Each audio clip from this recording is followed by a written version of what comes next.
Hello people, Mongoose again, and today I want to do something a little different. I want to give you like a tour of my games room / games corner and just show you some of the more rare and obscure or expensive items that I've managed to acquire over the past few years, because you know, I mean, I put a lot of time and money into them and they look really good on the shelf, and it's a really good way to kind of show them off. So yeah, well, that's really what I wanted to do, so I hope you enjoy. Now what we have here is the Enjoy Pad. Now this isn't just some awesome pun, this is also an amazing state-of-the-art console.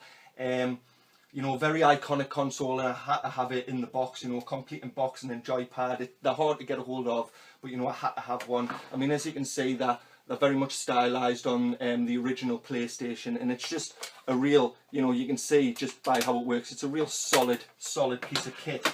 And yeah, I mean, it came with these state-of-the-art plastic discs that come in 3 various sizes. One's an intelligence game, you know, one's sports and adventure, and the other one's action game series with classic games, you know, like Marsman, Mars, Spar, Egg-It, and of course, you know, Snack Attack and Helicopter Harry. So, you know, when you see a boxed Enjoy Pad like that, you know, you've really, you know, you've got to get it.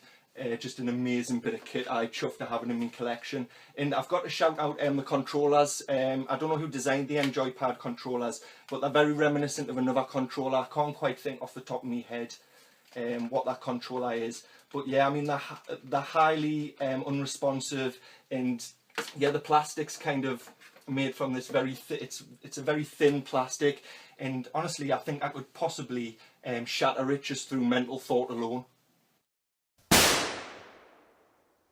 which is always a plus, you know, when you're buying consoles like this. You know, you want to know that mental thought alone will shatter those control pads. Okay, moving up a shelf now, we come to me my highly prized FIFA shelf. I love FIFA, and I just like to keep this shelf nice in order. I think I could have possibly spent as much as, I don't know, £5, £6, £7 on all these games. So, you know, they've cost us quite a bit. But, I mean, it's always worth it when they look like good like that on the shelf. I mean, when you've got classics like FIFA 2001 there, I remember that one because it had Paul Scholes on the front cover. And of course, I really remember FIFA 2003 because it had Ryan Giggs on the front cover. And obviously, you know, he was a fantastic football player. He kicked balls with his feet and scored goals, which good footballers do. And yeah, and of course FIFA International Soccer, which has the legendary David Platt there on the front cover. And yeah, the FIFA games, and they're highly sought after, I know, but like I say, I managed to bump into them quite irregularly, but when I do find them, you know, I do like to pick them up. And some of these games, I mean, they can go for as high as 99 pence. So, you know, to have them all here on a shelf, it's great. I just love having it, and it's a great addition to my collection. Now, the next shelf above, yeah, this is I get a lot of PlayStation games when I'm out and about, as you know, and I just like to show some of my more prized games, you know, off, just so they're on show, because I mean, you know, I've spent a lot of money on them and a lot of time acquiring them, so why not? I mean, we've got Dancing Stage Party Edition here, a legendary dancing game, brilliant with a dance mat, and it's featuring Kylie, S Club 7 and more. Yeah, just some brilliant tracks on here by some, you know, some absolutely amazing artists. I mean, when you think of the greats in music, you know, you've got, you know, your Hendrix, Zeppelin, Black Sabbath, and then of course, you know, you've got Kylie and S Club 7. So, you know, great dancing stage. I've also got the Dancing Stage Euro Mix, both by Konami, highly sought after games. And yeah, this is pretty much the same, you know, dancing to really massive iconic tunes. So yeah, I love me dancing stage. Moving along, we've got two. I mean, I've featured one of these games on my channel before, Mary Kate and Ashley's Magical Mystery Mall. I think if you're a games collector, you know, you need to have as many Mary Kate and Ashley games in your collection as you can get. I mean, they are hard to get. I mean, there's not many of them, so getting them is a bit of a chore. But you know, if you're lucky enough to find them like me, you can pick them up. And yeah, I mean, I'm just chuffed to have it on the shelf. Stacked up next to it, there's Pro Backgammon from Phoenix Games. I always remember this game when it came out. It kind of really pushed the boundaries of what the PlayStation 1 could do. You know, I mean, games like Metal Gear Solid came along and kind of showed what the console was capable of. But I mean, this is one of the standout titles, you know, of the whole PlayStation 1 library. And you know, just to think that you could have a whole game of backgammon on your PS1, I mean, back in the day, that just blew my mind, and it's still really impressive and just really fun to play today. So yeah, I mean, I've got plenty of PS1 games, like I say. I mean, I'm always picking them up, but this is probably the pick of the bunch, and I just like to have them, you know, just prominently displayed in my little game corner here. Now we're moving along now to different consoles, and yeah, this is where I keep my Mega Drive games, and this is John Madden American Football, another highly sought after game. I was lucky enough to pick this game up in a charity shop for £1, and I've looked at it sell online, and it can sell for as high as £1.25. So you know, I mean, with those kind of profit margins, it's just stupid not to buy games like that. I mean, you'll not see many copies of John Madden Football. It's very similar to the kind of the FIFA games, you know, like they are hard to come by. And a lot of people are trying to get them. So whenever I see them, you know, I do like to get them, because I mean, they just look brilliant on display, and you know, they are like the kind of nuts and bolts of my whole collection. Yeah, so moving along, this is where I keep my NES games. As you can see, I'm running out of space. I've actually had to double stack them to fit them all in, you know. So I mean, space is a premium in my house. So yeah, I'm gonna have to find some more room, because obviously I've got them double stacked already, and it's just getting ridiculous. One of the games I've got is Super Mario Bros. 3. I've just got a loose cart of this, but when I bought it on eBay, there was some brackets next to it that said rare game. So from what I believe, this is a highly rare game, and you won't see many of them.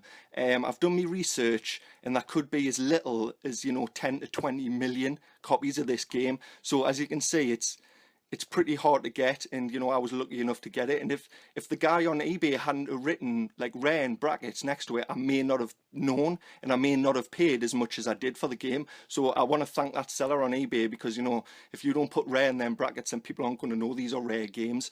The other rare game for the NES I've got, I don't see many people talk about this game or have it in their collection. It's Marble Madness, and it was based on an arcade game. Yeah.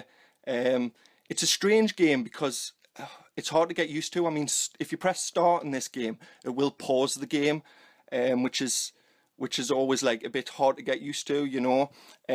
Like pressing left on the D-pad will move you left, and pressing right will move you right. So I mean, the controls take some getting used to, but I don't see many people picking this game up, or many copies of it. And like I say again, I mean, that game like cost us an absolute bomb, but luckily enough, the seller was good enough to put rare in brackets right next to it. So yeah, I mean, as you can see, my NES collection's getting pretty full, and I've had to stack these games back. So you know, that's going to be tough, but like I say, I'll find some more room anyway. Now, I'm a massive fan of modern gaming too, and the whole virtual reality craze hasn't passed me by, and I actually invested in the iRacer, which is virtual vision racing, and it's 3D virtual vision racing, so you know it's good stuff.